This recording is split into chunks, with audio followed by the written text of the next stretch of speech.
Anda hari ini datang buat kenal Tuhan. Dan saya di sini bersyukur dipercaya oleh Tuhan bersama Citanti dan Mami Chun untuk membagikan apa yang menurut saya ini sebenarnya judul seminarnya cukup berani. Tadi dibilang kita akan bicara soal uang hari ini. Dan Mami Chun tadi udah memberitahukan kira-kira tujuannya mau apa saja. Nah, saya mau tambahin dikit sebenarnya. Tadi apa yang menjadi tujuan seminar ini. Sebelum saya masuk ke materi, saya mau tambahin apa yang Anda tidak akan pelajari di seminar ini. Ya, jadi apa yang Anda tidak akan pelajari? Yang tidak akan kita pelajari adalah Anda tidak akan diajari bagaimana menginvestasikan uang Anda. Ya, Anda tidak akan diajari bagaimana kami memberikan nubuatan tentang kira-kira bisnis bidang mana yang akan meningkat di tahun 2024 dan 2025 gitu. Kalaupun itu tujuannya, bukan saya yang pantas membicarakannya. Yang kedua, Anda nggak akan belajar tentang bisnis apa yang akan booming di tahun 2024 dan 2025. Kami bukan peramal, kami nggak akan memberitahu karena kami juga tidak tahu gitu. Jadi Anda tidak akan belajar bisnis mana yang akan berhasil. Kita juga tidak akan belajar di seminar ini tentang teknologi platform investasi seperti kripto, NFT, dan atau metaverse dulu ada namanya. Jadi kita nggak akan ajarin di sini, tidak akan disinggung sama sekali. Anda juga tidak akan belajar tentang bagaimana menggunakan Tuhan sebagai sarana menjadi kaya. Ya, jadi kita tidak akan mengajarkan itu. Kalau ini yang menjadi tujuan Anda ikut seminar ini, maka Anda boleh mundur sebentar, ambil nafas, berdoa, dan bertobat. Gitu. Sebab ini akan menjadi seminar yang tidak relevan bagi Anda. Nah, jadi karena udah di layout dengan baik oleh Mami dan semuanya, mari kita masuk ke yang pertama. Judul yang pertama kita masuk gampang aja. Santai dulu karena nanti semakin siang akan semakin seru. Jadi saya pikir kita akan mulai 45 menit pertama ini dengan sesuatu yang menurut saya cukup gampang dicerna oleh semua orang. The art of giving. Seni daripada memberi. Kemarin kita meeting dan Mami bertanya kepada kita semua, tujuan kamu bikin seminar ini goalnya apa gitu. Dan kalau saya pribadi, saya akan merasa berhasil dan merasa seminar ini tidak sia-sia kalau dalam 6 jam ke depan, more or less, kita bisa keluar dari seminar ini dengan satu janji bahwa kita mau merubah gaya hidup kita. Gaya hidup tuh kayak tadi, ada ibu-ibu ngomong di dapur, makan harus jam 4, pokoknya jam 6 dan terakhir. Jam 3 jam sebelum tidur gak boleh makan gini. Terus harus olahraga, harus ini. Jadi kita membicarakan soal lifestyle, healthy lifestyle. Nah goal saya pribadi adalah menjadikan memberi sebagai gaya hidup kita. Jadi gak cuma healthy lifestyle, tapi juga giving lifestyle. Kenapa? Karena Kisah Rasul 20 ayat 35 berkata, kita buka Alkitab, Kisah Rasul 20:35. Ini kalau bicara ayat, kita semua yang di ruangan boleh baca, ya. Yang di ruangan baca ya, kita nggak ada juru bicara ya. Semua buka Alkitab dan yang di Zoom, Anda juga tolong buka Alkitab Anda. Kisah Rasul 20 ayat 35. Mari kita baca bersama Kisah Rasul 20:35.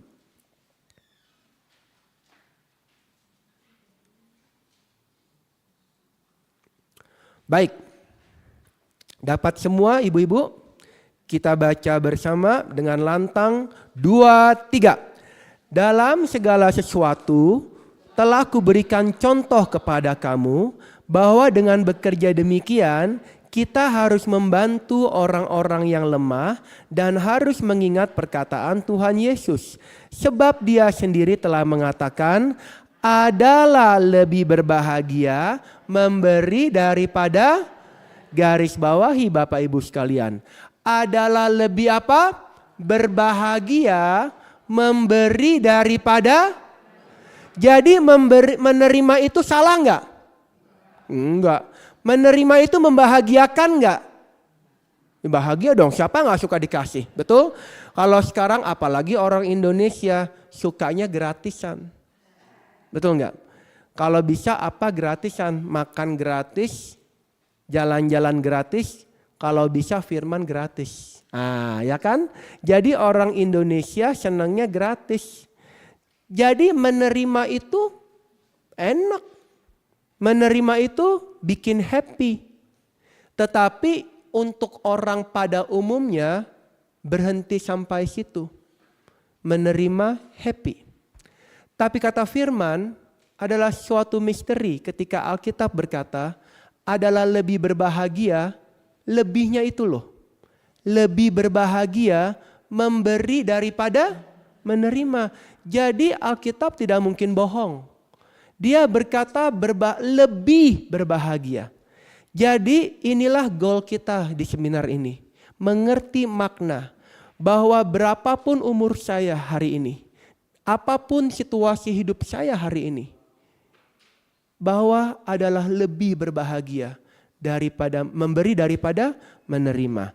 Nah, jadi itu menurut Alkitab Bapak Ibu. Tetapi bukan cuma menurut Alkitab, bahkan menurut medis, adik saya dokter. Dia bilang ilmu penelitian menunjukkan bahwa ketika orang memberi apa aja gitu, memberi itu membangkitkan satu hormon dalam tubuh. Kita kenal ada 4 hormon kebahagiaan. Ada serotonin, ada dopamin, ada oksitosin, satu lagi saya lupa. Melatonin, endorfin ya. Melatonin kayak yang buat muka deh. Oh, kolagen muka, melatonin bakal tidur, ya. Gak apa-apa bro, berarti kita memang muka jadi urusan kita akhir-akhir ini. Ya jadi ada 4. Dan menurut penelitian, ketika kita memberi, itu badan kita melepaskan sinyal untuk melepaskan hormon oksitosin, serotonin, dan dopamin.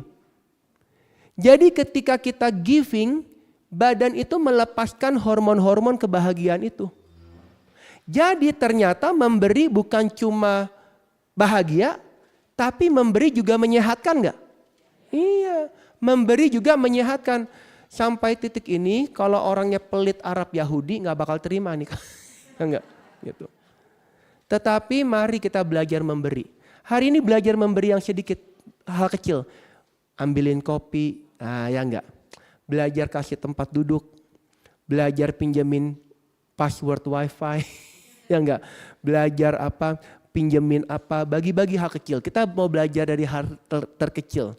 Saya pikir salah satu dampak COVID yang cukup negatif ialah 2 tahun kita terbiasa survive, bertahan untuk tidak kena virus. Sebenarnya sisi buruk lainnya ialah kita menjadi makhluk yang lebih individual. Kita menjadi makhluk yang lebih tidak sharing. Kita menjadi makhluk yang lebih ya udah engkau, saya. Kita nggak bagi-bagi karena kita takut terkontaminasi. Tapi apa yang berangkat dari alasan medis lama-lama menjadi sebuah kebiasaan yang sebenarnya merugikan lebih daripada medis kita sendiri. Kita menjadi makhluk yang begitu bersama tapi tidak bersatu. Berkumpul tapi tidak hangat. Damai tapi gersang. Jadi mari pada siang hari ini, pagi hari ini kita belajar untuk punya keyakinan bahwa firman tidak pernah bohong. Memberi adalah lebih bahagia dan menyehatkan. Dan saya pikir bicara bahagia, semua orang pengen bahagia enggak? Ya. Semua orang pengen kejar kebahagiaan enggak? Ya. Kata firman, yang berbahagia ialah yang memberi. Yang berani untuk giving. Mari kita maju sekarang. Kalau ada pertanyaan boleh ditaruh di tadi yang forum udah bilang ya, ada ya. Itu tadi MC-nya cantik sekali. Ya, MC-nya Tante Dewi cantik. Anaknya juga pelayanan, anaknya ikut PA kami di Sydney. Jadi saya bilang lucu, di Sydney pelayanan sama anaknya cantik juga, di Indonesia pelayanan sama mamanya gitu. Jadi memang ini menarik cara Tuhan bekerja. Kita lihat sekarang. Nah, jadi kita maju sekarang Kejadian. Kita buka dari Kejadian yang melihat bahwa kenapa memberi itu penting, membahagiakan dan menyehatkan. Kita lihat Kejadian 1 ayat yang ke-29. Dan ini adalah prinsip yang saya mau kita semua tangkap di pagi hari ini. Mungkin ini prinsip yang paling utama di sesi yang pertama ini. Kejadian 1 ayat 29. Kenapa Kejadian? Sebab semua dimulai dari the beginning. Kita lihat Kejadian 1:29. 2, 3.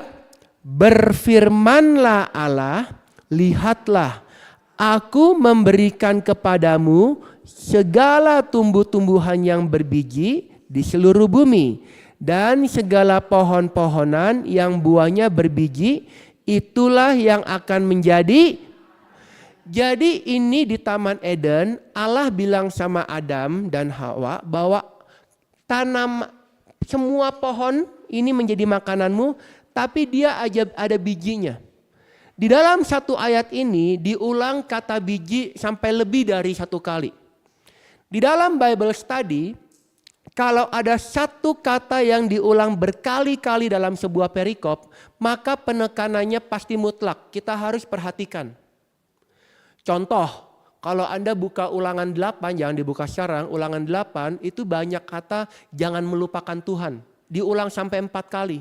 Berarti perikop itu bicara apa? Jangan melupakan Tuhan, penting.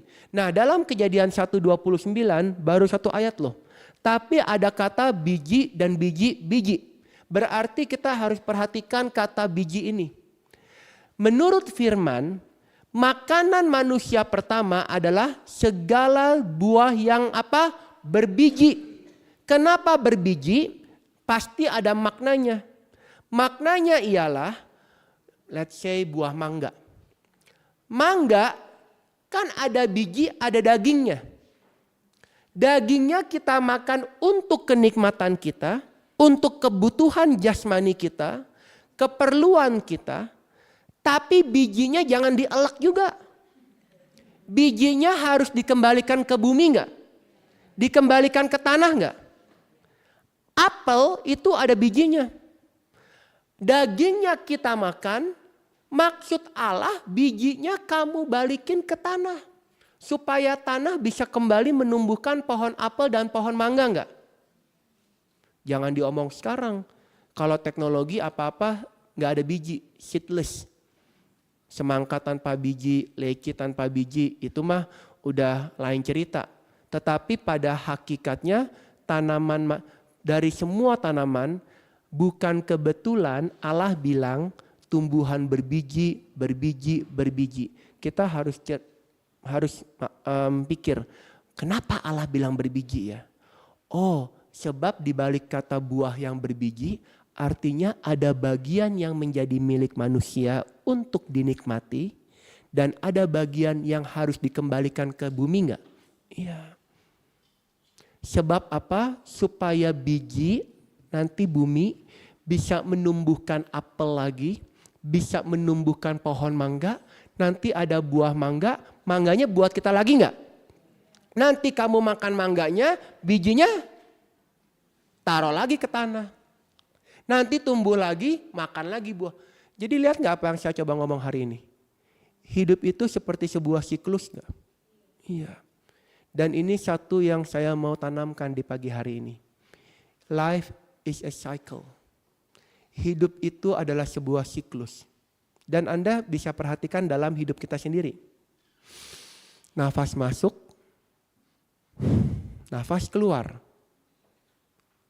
Kalau nafas cuma masuk doang, bisa bayang nggak aneh sekali. Atau kita hidup nafas cuma keluar saja. Saat ini kita bahkan menghidupinya.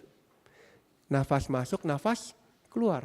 Dan kita bisa bertahan sampai sekarang karena ada siklus nggak? Jantung, darah masuk, darah keluar. Makanan masuk ke mulut, lanjutkan sendiri. Ya kan? Ngerti gak kira-kira semua? Bayangin kalau makan tapi gak keluar-keluar. Kita juga bingung gak? Pembicaraan di dapur bakal waduh lebih heboh lagi tadi tuh healthy lifestyle-nya. Bakal lebih bingung ini gimana keluarin makanannya. Jadi ada energi masuk, ada energi keluar. Jadi hidup itu adalah sebuah siklus. Termasuk bukan cuma jasmani biologis, tapi secara rohani. Ada saatnya menerima, ada saatnya memberi. Salah satu hal, one of the saddest thing, salah satu hal yang paling menyedihkan dalam hidup adalah kalau kita hidup hanya mau give, hanya mau apa? Terima, dan terima. Salah satu orang yang paling tidak berbahagia dalam hidup ini kalau Anda perhatikan adalah orang yang selalu maunya terima enggak? Yang selalu maunya dilayani. One of the most unhappy people around us adalah orang-orang yang sebenarnya memiliki segalanya. Tapi karena mentalnya maunya menerima, take, dia nggak happy. Aneh ya, dia terima tapi nggak lebih bahagia. Dia receive tapi nggak any happier. Saya boleh ngomong Inggris dikit ya karena kadang-kadang lebih sekalian belajar gitu. Nanti kalau nggak ngerti boleh tanya saya. Jadi itu kan lucu, terima harusnya bahagia. Tapi kenyataannya orang terima kok ada banyak orang terima malah bukan semakin bahagia, semakin happy, malah semakin nuntut. Semakin bermuram durja. Sebab dia hanya terima tapi gak pernah memberi. Hidupnya gak jalan siklusnya. Karena siklusnya gak jalan, maka Anda dan saya tidak bisa menikmati yang terbaik yang Tuhan siapkan. Ingat, kita bisa menghitung ada berapa biji dalam sebuah apel. Tapi kita nggak bisa menghitung berapa apel yang akan dihasilkan dari sebuah biji. Betul nggak? Kita bisa menghitung berapa biji dalam sebuah mangga. Tetapi kita nggak bisa menghitung berapa mangga yang akan dihasilkan dari sebuah benih. Artinya, dalam hidup kita bisa kembalikan ke bumi. Tapi nanti bumi mau kasih berapa kita gak tahu. Sama. Zaman Adam makanannya mangga. Zaman kita sekarang makanannya tetap mangga. Cuman kalau kamu ke Hero ambil mangga terus keluar seenak jidat ditangkap polisi. Betul gak kira-kira ya kan? Dulu makanannya apel, sekarang tetap apel. Tapi kalau kamu ke Ranch Market ambil apel Bangkok terus keluar gak bayar cuman makasih ya pak. Gitu ya. Ditangkep, disuruh cuci piring di belakang. Jadi mangganya tetap sama. Apelnya tetap podo. Tetap sama. Bedanya dulu gak perlu duit. Kalau sekarang perlu duit gak? Iya. Apa-apa perlu duit. Mau beli mangga, mau beli apel, mau beli mangga diasinin, mau beli apel dimanisin, mau beli apa juga perlu uang. Jadi makanan kita bukan mangga kalau saya bilang uang. Karena dengan uang mencukupi banyak kebutuhan. Jadi prinsipnya sama. Uang yang Anda dan saya miliki itu adalah pemberian Tuhan. Sebab kalau Anda gak bisa berpikir itu kekuatan saya sendiri. Kalau betul itu karena kekuatan kita, maka harusnya orang-orang lain yang bekerja keras juga sama kayaknya seperti kita. Atau kita sama kayaknya seperti mereka. Tetapi Anda pernah lihat kan, bahwa tidak semua orang bekerja keras sama kayaknya kan. Tidak semua orang yang banting tulang kerja double, triple job sama kayaknya kan. Bahkan ada orang yang cuma ongkang-ongkang kaki tahu-tahu dapat warisan MM-an. Jadi kalau kita ngelihat dari sudut pandang yang seperti itu saja, kita pasti akan kecewa. Tetapi nanti ngomong duit belakangan. Yang saya mau ngomong ialah bahwa uang itu pemberian Tuhan. Itu adalah makanan berbiji kita.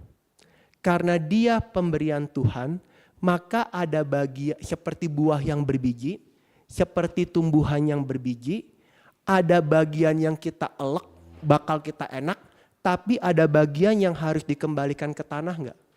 Iya.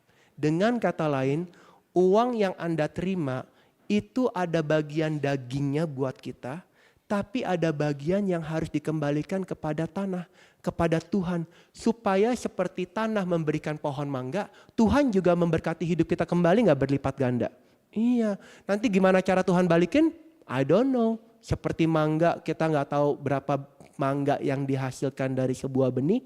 Demikianlah kita gak tahu cara Tuhan bekerja ketika kita memberi.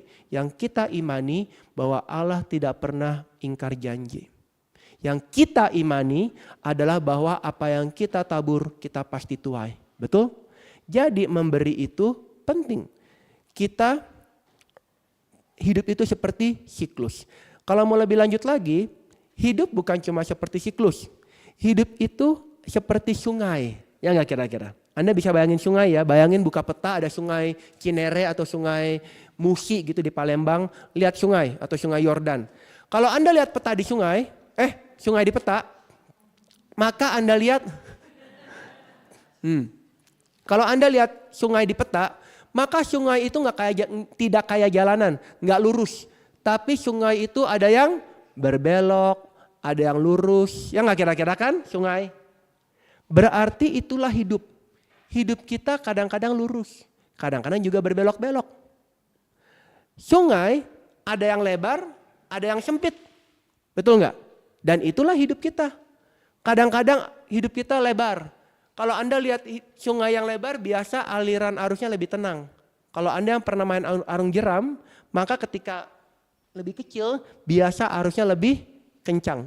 Kadang-kadang. Jadi ada yang lebar, ada yang sempit, ada yang tenang, ada arus. Demikianlah hidup kita. Hidup kita kadang tenang, kadang-kadang ada pengeluarannya banyak banget nih hari ini. Ya enggak? Kadang-kadang kita waktu COVID kita nyimpan banyak. Ya enggak? Kita save banyak. Aneh kan? Siapa yang COVID justru keuangannya malah lebih banyak. Sebab pengeluaran tidak banyak. Dulu kalau mau apa-apa parkir aja udah berapa. Tol aja berapa. Sekarang gara-gara COVID tinggal di rumah terus, jadi lebih bisa saving. Nah jadi Anda lihat kadang hidup begitu, tapi kadang hidup juga banyak pengeluaran.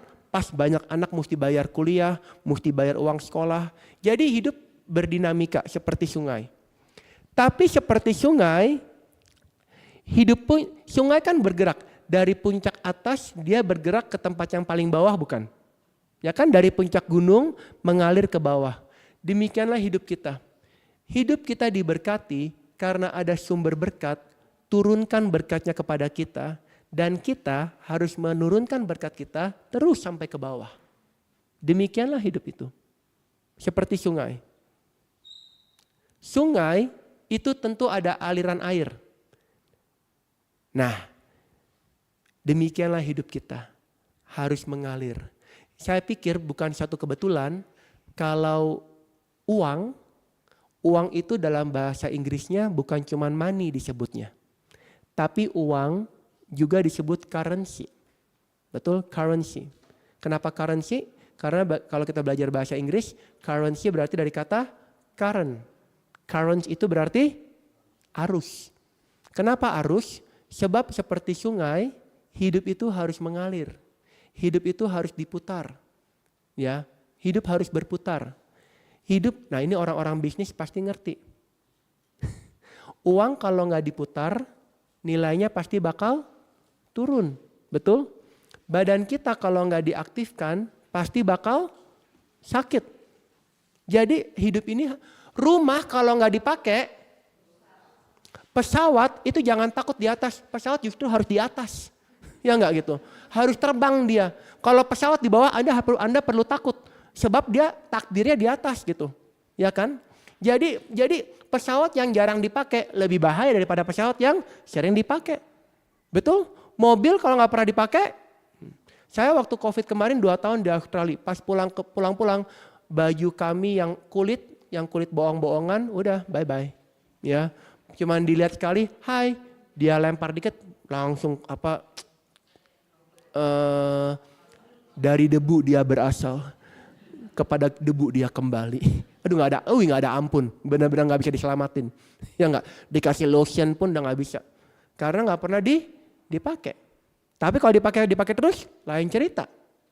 Ya kan? Jadi dari situ kita harus lebih waspada Bapak Ibu, lebih jeli. Benar ya, berarti kalau dalam hidup yang bergerak, yang berputar itu yang bertahan dan berkembang, bertumbuh, uang pun sama. Uang itu harus diputar. Nah, kenapa? Kalau tidak diputar, nilainya pasti bakal turun. Nah, gimana muter duit? Nah, muter duit itu secara jasmani, secara umum orang bilang bisnis, investasi. Tetapi di mata Tuhan bukan cuma berbisnis. Yang paling penting memutar uang di mata Tuhan adalah memberi. Kamu memberi. Memberi bukan karena berarti Tuhan berarti investasi sama Tuhan, enggak. Kita memberi karena kita mengerti firman. Bahwa uang itu enggak yang diberikan Tuhan adalah salah besar kalau kita simpen terus sampai mati. Aneh ya, yang lain kita boleh pakai. Kalau uang hanya boleh check in, gak boleh check out. Gitu. Iya. Kita harus fair. Kalau sama pakaian, sama rumah, mobil aja harus terus dioperasikan, demikian uang. Saya bingung. Antara memberi dengan bisnis aja. Orang kalau disuruh memberi uang sukarela, baik kepada amal atau kepada gereja atau Tuhan atau apapun, susah gitu. Tapi kalau katanya gak punya duit, lagi pas-pasan, lagi gak enak, susah COVID. Tapi sesusah-susahnya dia, kalau ada robot trading, punya lo 1 M. Dari mana tuh duit 1 M? Ada aja gitu. Kalau mau ikut Bali Usada, yang ketawa tahu nih, yang ketawa. Bali Usada tahu? Yoga gituan, 15-10 juta. Tapi kalau kolekte, aduh, belum gua pecah tadi belum dipecah tadi duitnya di Old Chunky. Ya enggak? Tadi belum ya gitu. Jadi teman Bapak Ibu sekalian, kita harus, ini adalah satu hidup yang mau saya tekankan. Mari kita lihat, jadi itu uang tadi ya. Nah sekarang saya mau bilang begini, bandingkan Danau Galilea dengan Laut Mati, betul? Sungai. Dua-duanya bersumber dari sumber yang sama, tetapi bedanya satu. Air di Danau Galilea, dia terus mengalir, diteruskan dari bukit, kayak lagu, dari puncak Bro Halim yang kejanggut dan jubahnya turun, ya kan, Bukit Hermon turun ya kan, kejanggut, ya kan gitu kan, bicara berkat diturunkan. Jadi Danau Galilea, kalau Anda pernah ke Israel, Danau Galilea itu nggak berhenti alirannya. Dari Danau Galilea dia pass on ke berikutnya sampai ke laut. Tetapi kalau Laut Mati, Anda tahu ceritanya kan, dia berhenti di situ. Dan Anda tahu nasibnya kan, Laut Mati adalah sebuah fenomena di mana tidak ada kehidupan di situ. Kadar garamnya tinggi sekali. Kenapa kadar garamnya tinggi? Karena garam berbicara berkat Tuhan yang menjadi sia-sia. Yesus berkata, kamu adalah garam dan terang dunia.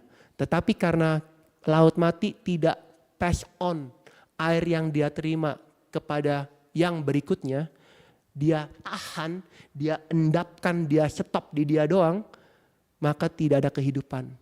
Laut Mati namanya. Tapi kalau Danau Galilea ada kehidupan gak? Ada. Saya gak tahu, saya udah lama gak ke Israel. Cuman kalau kita dulu ke Danau Galilea, selalu mampir di sana makan ikan petrus katanya.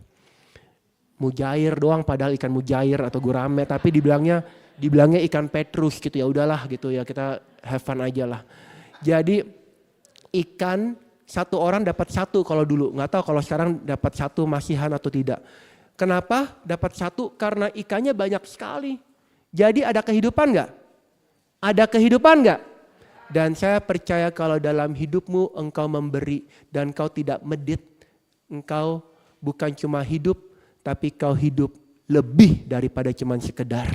Ya, komunitas Thomas kalau penuh dengan orang-orang yang memberi, komunitasnya bukan cuma bertahan, tapi akan hidup. Kenapa? Karena di dalamnya banyak orang-orang yang memberi. Jadi saya percaya Bapak Ibu sekalian, kalau Anda mau bahagia, mari kita upgrade hidup kita dengan memberi. Memberi. Kalau Anda lihat, memberi ini lucu. Kita lanjut ya sekarang ya. Ada 4 contoh yang saya mau ambil. Kita lihat Markus 12, 41 sampai 44. Markus 12, 41 sampai 44. Jadi kita tinggalkan poin tadi ya Bapak Ibu ya, bahwa hidup adalah sebuah siklus. Hidup seperti sebuah sungai, aliran. Nah, sekarang kita lihat contoh-contoh berikut. Kita lihat Markus 12, 41 sampai 44. Karena cuma 4 ayat, kita baca ya Bapak Ibu bersama-sama. Sambil saya ambil nafas ya. Yuk. 2, 3.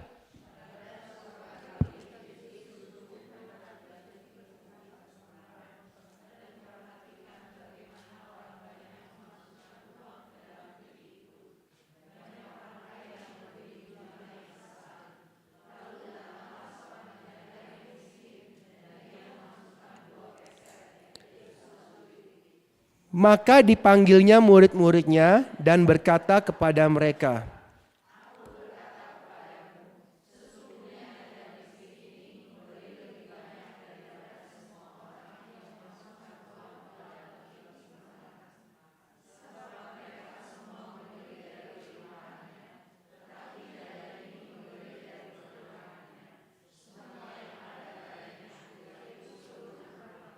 jadi mari kita lihat ada seorang janda miskin. Kalau zaman sekarang banyak janda kaya. Tapi kalau zaman dulu semua janda miskin. Karena menurut aturan hukum Taurat, kalau suaminya meninggal hartanya nggak lari ke istrinya. Tapi lari kepada keturunan laki-laki berikutnya. Bisa adiknya, bisa juga anak sulungnya. Tetapi tidak lari ke istrinya. Jadi kalau suaminya meninggal, istrinya beneran miskin. Apalagi kalau anaknya banyak. Jadi Anda lihat janda ini benar-benar miskin. Yang lucu pada satu kali Yesus duduk menghadapi peti persembahan. Jadi anggap nih ya, ini ada peti di sini nih, peti. Terus tiba-tiba Yesus duduk menghadapi. Dan memperhatikan orang masukin uang. Kalau kita tidak kenal firman, orang bakal pikir Yesus mata duitan gak? Aduh Tuhan kok mata duitan banget. Sampai duit aja dia perhatiin. Tetapi perhatikan ayat. Ayat tidak berkata Yesus memperhatikan berapa. Tapi ayat berkata Yesus memperhatikan bagaimana. Betul gak kira-kira? Ya enggak? Yesus, aduh thank you. Yesus memperhatikan bagaimana. Jadi bukan how much, tetapi how. Lebih tepatnya why. Sebab kalau kita mau tafsirkan secara lahiriah, bagaimana duit diberikan, ya gimana ya duit diberikannya, ya masukin, gampang kira-kira ya dimasukin. Masa masukin duit ke kantong kolektor sampai muter-muter dulu atau soja dulu, kan aneh gitu, ngerti nggak bagaimana masukin duit? Masukin duit ya bagaimana teknisnya ya plong gitu loh. Kan nggak masuk akal. Jadi apa yang secara lahiriah tidak masuk akal berarti dia bicara secara rohani. Bagaimana itu bukan maksudnya secara teknis gimana masukin angpau ke dalam kotak angpau. Tetapi maksudnya ialah Yesus memperhatikan hati dari si pemberi. Yesus memperhatikan motivasi. Sebab Bapak Ibu, ada 3 bapak di paroki Santo Andreas. Bapak A, Bapak B, Bapak C. 3-tiganya nyumbang gereja 5M, 5M, 5M. Wow. Sebut saja Bapak, sebut saja Mawar. Enggak lah ya. Jadi apa? Ada Bapak Halim, Bapak Roy, dan Bapak David. Apa? Adit. Bapak Roy, Bapak Adit, dan Bapak Halim masing-masing menyumbang 5M buat gereja Santo Andreas yang mau dibesarkan lagi. Wow. Jadi kalau kita lihat berapanya sama-sama 5M enggak? Iya. Tapi bagaimananya ini yang berbeda. Yang satu memberi 5M karena bayar dosa. Di kantor dia korupsi, di kantor dia nepotisme, di kantor dia ambil hak orang, ini semua. Jadi dia bayar dosa yang akhir-akhirnya kan, jadi biar dia menyeimbangkan timbangan gitu, ya dia bagi 5M. Tapi kan gak ada yang tahu. Terus yang kedua, si bapak kasih 5M karena dia Dia kasih 5M karena dia mau beli bangku di gereja. Dia mau ternama. Dia dulu waktu di sekolah, waktu muda dia sangat gak dipandang. Sekarang dia punya duit, dia mau dipandang di gereja. Dia haus puji-pujian. Dia mau pokoknya orang kalau sambut dia, orang kalau bisa kayak orang Jepang, 90 derajat nyambut dia. Dia mau dipuji, dia mau pokoknya dikenal di gereja itu. Dia mau ciptakan sebuah zona nyaman buat dia di paroki Andreas. Tapi ada bapak ketiga, dia nyumbang karena dia itulah syukur dia. Dia tahu betul dari mana dia berasal. Dia gak pernah lupa bagaimana Tuhan angkat dia. Dan dia juga sebenarnya duitnya gak banyak. Tapi dia mau kasih itu karena itu pemberian yang tertulus. Tapi kan tiga-tiganya gak mungkin ngomong begitu kan. Tiga-tiganya yang tampak di mata apa? 5M, 5M, 5M kan. Tapi kita gak pernah tahu bagaimana kita memberikan kan. Tapi bagi Tuhan tidak ada yang tersembunyi. Jadi saya percaya kalau ngeliatin nominal, pasti yang kasih itu lebih banyak daripada si janda. Tapi si Tuhan Yesus melihat janda ini gak punya banyak. Dia bahkan bukan 2 dinar, 2 peser, berarti koin-koinan bahkan. Dia cuman kasih plong dan pling. Dah. Tetapi kata Tuhan, dia memberi apa yang ada padanya. Ada sudut pandang lain bilang, si janda ini membeli 100% dari 100%. Ya boleh juga. Tapi poin saya dari perikop ini ialah bahwa Bapak Ibu sekalian, kita memberi bukan karena Tuhan ngutang sama kita. Kita memberi bukan karena kita mampu saja. Kita memberi karena kita sungguh mencintai Tuhan. Kita memberi karena kita benar-benar tahu bahwa berkat kita ini juga dari Tuhan.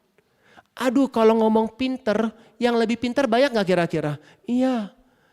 Berapa banyak di tempat ini yang dulu waktu di SMA, SMP-nya bukan idaman guru. Dulu waktu saya di SMA kerjaan, saya ingat dulu teman-teman saya kalau dipanggil apa? Karena mau mewakili Bunda, ada alumni BHK di sini? Bunda Hati Kudus? Iya, saya dari BHK. Dulu kalau dipanggil ya, teman saya si A, si B, aduh ngiri. Sebab dia itu orangnya pintar. Jadi kalau dipanggil, kenapa? Karena mau mewakili BHK ke pertandingan matematika, ke pertandingan fisika. Pulang bawa piala. Aduh kita pikir ya itu dia yang masa depannya bahagia. Kita yang madesu. Kita dipanggil bukan sama kepala sekolah mewakili BHK. Dipanggil sama guru BP. Tahu gak ya gitu ya. Gitu. Tadi pas Gibran ngantuk. Tadi olahraga ya jadi malah diomel-omel.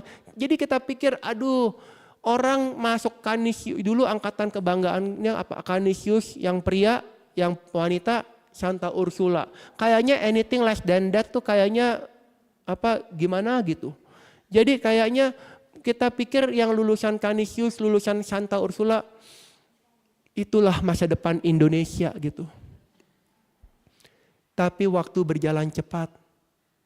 Saya percaya kalau kita hidup dalam Tuhan, melihat kilas balik ke belakang saya amini. Kalau Anda memberi dan Anda cinta Tuhan, rezeki kita gak jauh beda sama mereka-mereka itu. Kenapa? Sebab kita punya Tuhan. Tuhanlah yang paling tahu dulu kita sebandel apa. Tuhanlah yang paling tahu dulu kita sendablek wapa meneh itu. Tapi kalau sekarang kita bisa sehat, kita bisa kuat, kita mungkin gak sampai konglomerat seperti si A, si B. Tapi bukan itu poinnya. Poinnya adalah kita bisa bahagia, kita hidup punya iman, kita dikelilingi orang-orang yang kita cintai, lolos PKI, lolos kerusuhan Mei, lolos COVID, lolos pengguntingan uang, lolos semuanya. Ini semua berkat Tuhan bukan?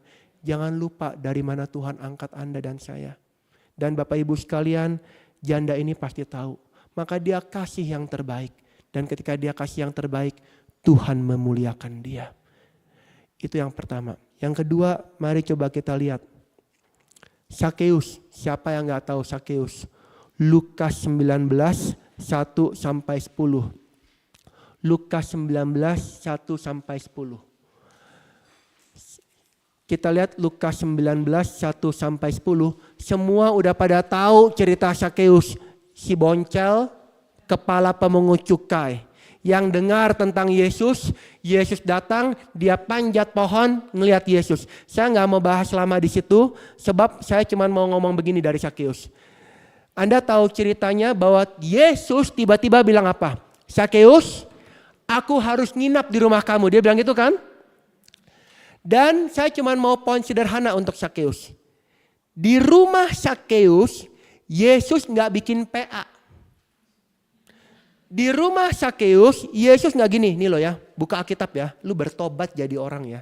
Lu ambil hak milik orang, udah pemungut cukai kepala ya, lu juga udah pendek ya, masih serakah gitu ya. Ya. Lu bertobat. Lu lihat Daud bertobatnya semua. Apa? Yesus nggak kasih pendalaman Alkitab di rumah Sakeus. Dia cuman makan. Terus nggak ada angin, nggak ada hujan, nggak pugu-pugu. Sakeus ngomong sendiri kan, Tuhan, setengah dari yang punya aku kasih sama orang miskin. Betul nggak? Terus dia bilang apa lagi? Dan kepada siapa yang kuperas, berarti dia ngaku sendiri nggak dia peras orang. Ya kan? Kepada siapa yang kuperas, aku kembalikan berlipat kali ganda. Zaman dulu belum ada ilmu auditing. Belum ada ilmu akuntansi. Jadi kalau ada orang mau aji mumpung, ambil kesempatan dalam kesempitan, bisa nggak kira-kira? Bisa. Tapi Sakeus siap gak dengan segala resikonya? Kenapa? Karena Tuhan hadir dalam hidup dia. Dan saya percaya Sakeus udah bagi duit, balikin duit, dia pasti ada momen kere mendadak kira-kira. Ya. Tapi saya percaya, saya punya iman. Kalau Ayub saja yang sudah habis, Tuhan sanggup kembalikan lipat kali ganda. Sakeus pun Tuhan sanggup kembalikan lipat kali ganda. Itu iman. Sakeus ya yang kedua ya. Yang ketiga kita lihat. Yang ketiga mari kita lihat sebuah Markus 14, 1-9. Markus 14, 1-9. Ini tentang Yesus diurapi di Betania. Ini semua bisa jadi pelajaran PA sendiri Bapak Ibu. Tapi saya rangkum aja. Markus 14, 1-9. Ini tentang Yesus diurapi. Ada dua versi. Versi Markus sama versi, saya lupa. Kalau nggak Matius, Yohanes. Ada versinya. Ya. Kedua versi agak berbeda. Sebab yang satu bilang yang ngurapin Yesus Maria Magdalena. Yang satu lagi bilang Maria saudaranya Marta Lazarus. Dan sampai sekarang gak ada yang tahu Maria siapa. Pokoknya Maria aja gitu.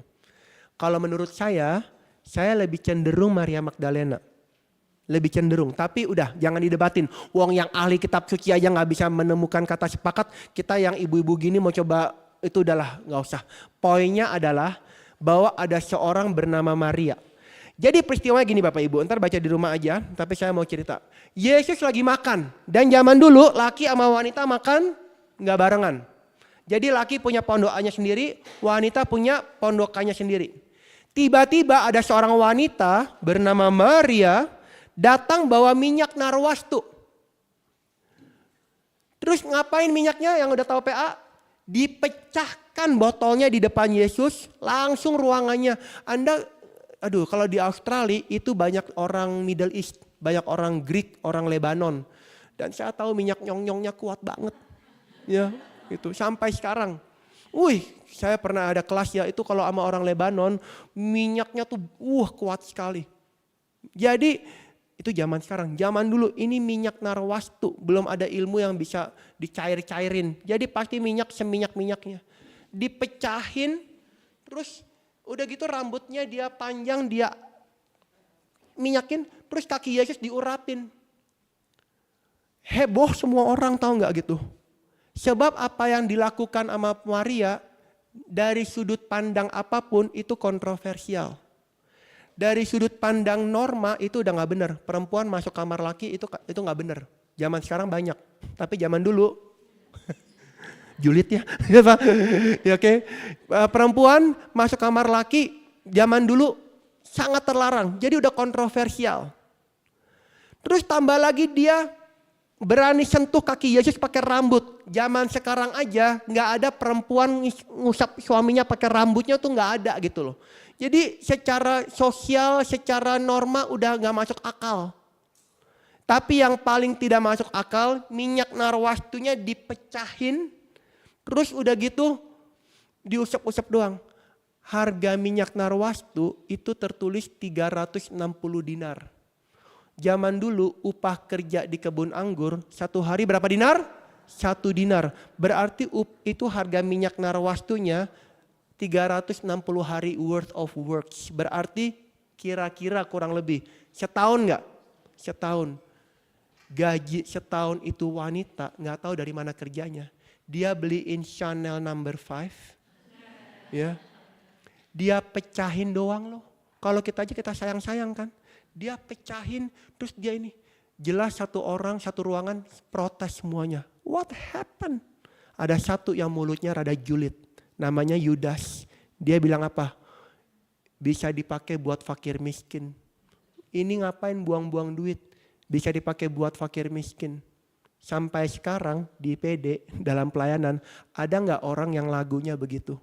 Ngapain buang-buang duit? Mending buat orang. Ya saya gak bilang dia Yudas. Tapi lagunya sama. Jadi Yudas ngomong begitu. Karena memang kontroversial.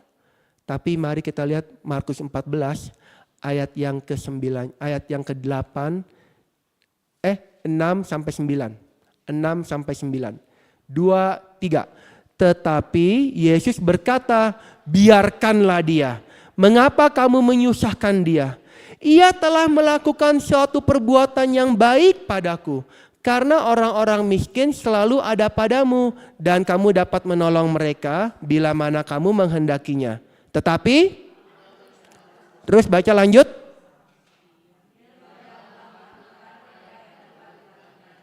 Tubuhku telah diminyakinya sebagai persiapan untuk penguburanku. Aku berkata kepadamu, sesungguhnya di mana saja Injil diberitakan di seluruh dunia,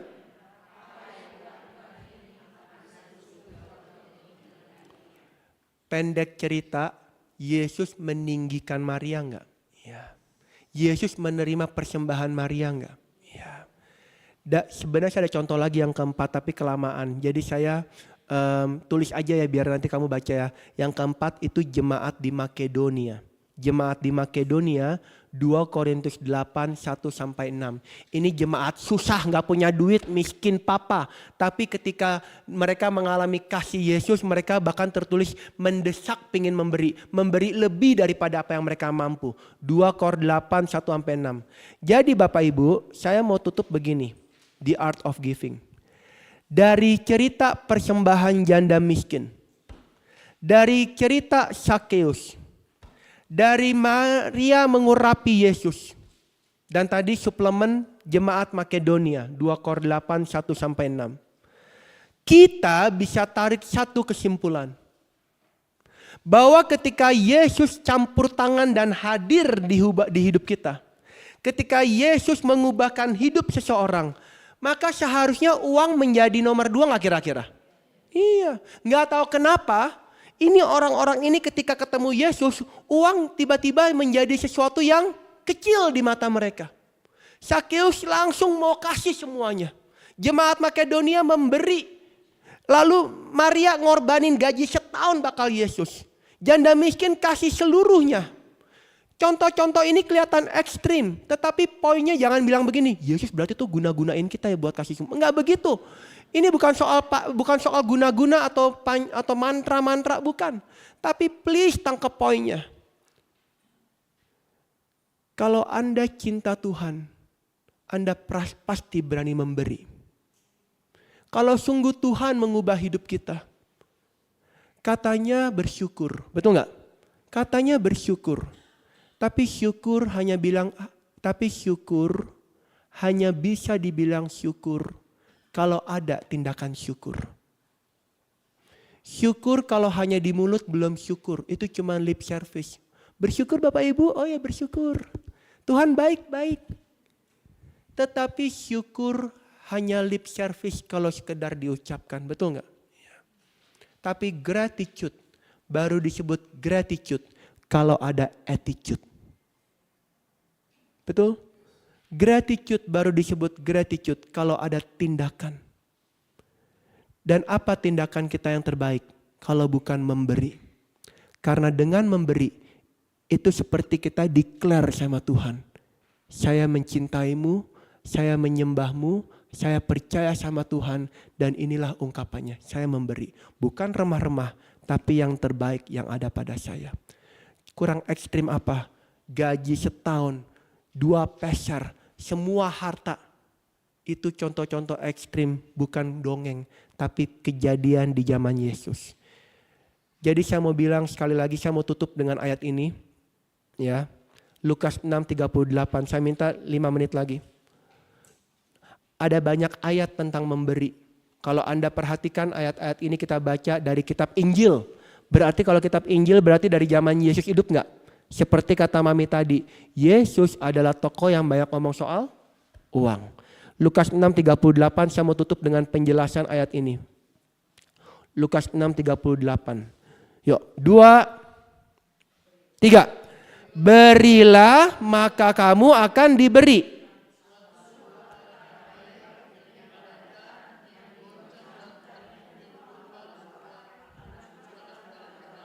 Sebab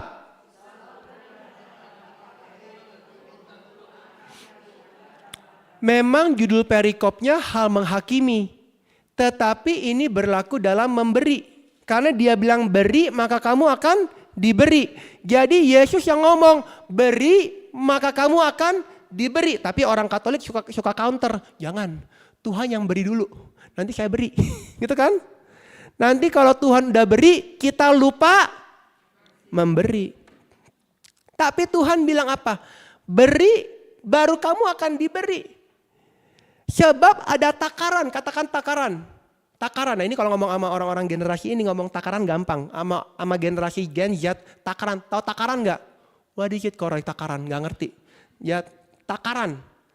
Jadi ada takaran yang akan dipadatkan, digoncangkan dan akan ditumpahkan ke dalam ribaanmu. Berarti hidup kita ini punya ada ribaan gak? Apa tuh ribaan? Nah, susah lagi jelasin ribaan. Sama anak-anak umur-umur dia orang nih, ribaan, jelasin ribaan 5 menit lagi. Baskom, dah baskom. Anggap ya baskom ya. Jadi saya mau ajak tutup begini. Kita bayangkan hidup kita ini kayak ada baskomnya. Nah, kata firman, baskom ini akan terus diisi, ditumpahkan sesuai takaranmu. Yang kamu pakai buat Tuhan. Jadi saya mau ngomong begini. Anggap uang kita segede baskom. Baskom basuh kaki lah ya gitu. Terus kalau bakal kawinin anak, 1M. Segede gayung. Serok tuh, 1M. Mau ada Disney Cruise nanti. Nah ya enggak, Singapura. Berani ya bikin gituan di Asia. Nanti apa orang Indo kan kadang-kadang kan ganas gitu. Ntar rebutan tuh Disney Cruise tuh. Pada mau tuh teman-teman saya. Berani bayar. Coldplay. Ya. Dengar Coldplay. Itu dari ketika cuma 3 juta. Orang rela bayar 10 juta. Cuman mau nonton orang dari jauh tuh. 10 juta. Ember tuh. Nonton Messi Argentina. Ya. 10 juta. Saya demennya Adele. Ada teman Adele di sini? Saya bilang kalau Coldplay saya nggak mau. Kalau Adele mungkin saya bakal syarok juga tuh 10 juta. Kalau untuk kesenangan begitu, berani syarok-syarok buat robot trading, buat semuanya saham kita berani, bakal diri sendiri. Tapi yang itu nggak bakal diukurkan ke dalam ribaanmu. Kata Tuhan yang kamu beri ke Tuhan kok. Jadi kalau buat Tuhan tapi kolekte, nah, bukan ember, Tahu nggak itu game Ludo? Tahu nggak game Ludo? Ya kan ada kocokan dadu kan gitu kan? Nah itu buat Tuhan kocokan dadu. Ya. Buat Tuhan kocokan dadu tuh. Ya. Kata firman ada ember, ada kocokan dadu. Yang buat Tuhan yang mana kocokan dadu kan? Tapi kata firman yang dipadatkan, yang digoncangkan yang mana? Yang buat Tuhan. Jadi yang mana? Standarnya dadu. Tahu nggak dipadatkan, digoncangkan? Itu kalau, bentar ya Bu, 2 menit lagi. Ini kayak gini, kalau belanja ke pasar Puri, nggak cengli. Kalau beli beras, kantongnya gede tapi isinya cuma seperempatnya, ya nggak penuh, nggak sampai penuh isinya. Tapi kalau kata Tuhan dipadatkan, sampai berarti tuh kalau beli beras yang sampai pokoknya tuh nggak nyantai, yang sampai pokoknya tuh penuh gitu loh kira-kira. Itu janji Tuhan loh. Dia bilang dia bakal padatin. Tapi kalau ukurannya cuma segede ludo, kocokan dadu, mau dipadatin kayak apa juga segini doang, ya nggak kira-kira? Lu bayangin sendiri dah. Ya. Kata Tuhan, dalam Tuhan dia bukan penambahan, ini pelajaran lain. Kata Tuhan kelipatan, ada kan? 30, 60 dan 100 kali lipat. Udah kita yang baik aja, 100 kali lipat bahkan. Tapi kalau modalnya cuma kocokan dadu, mau dikali 100, baskomnya segede begini, cuma 100, biarpun dikali 100, ngepek nggak? Duit parkir. Makanya maaf kata ya, pada umumnya orang Katolik nggak kaya banget tapi nggak miskin juga, pas. Mau beli baju, pas ada baju.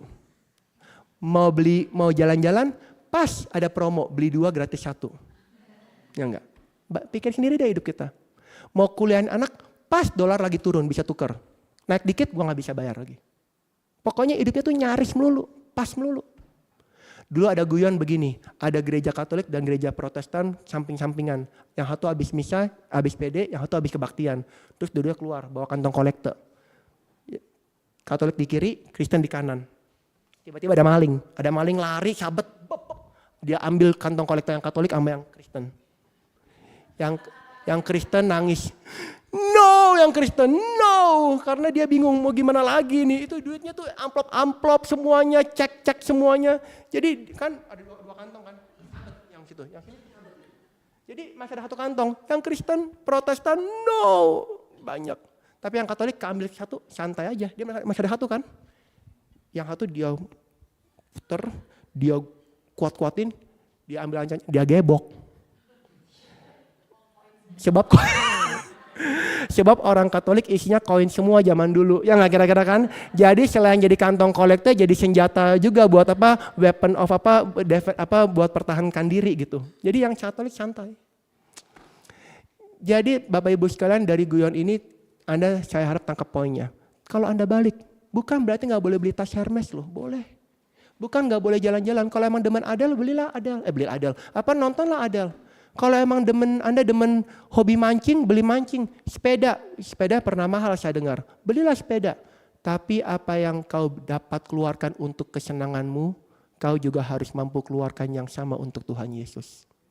Jadi buat Tuhan nih, ember juga. Jadi kalau buat Tuhan ember. Buat Tuhan ember. Apa ember?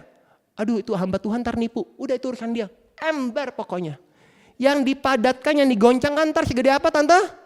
Ember. Nggak usah 100 kali lipat. 30 kali aja ember. Segede baskomnya enggak?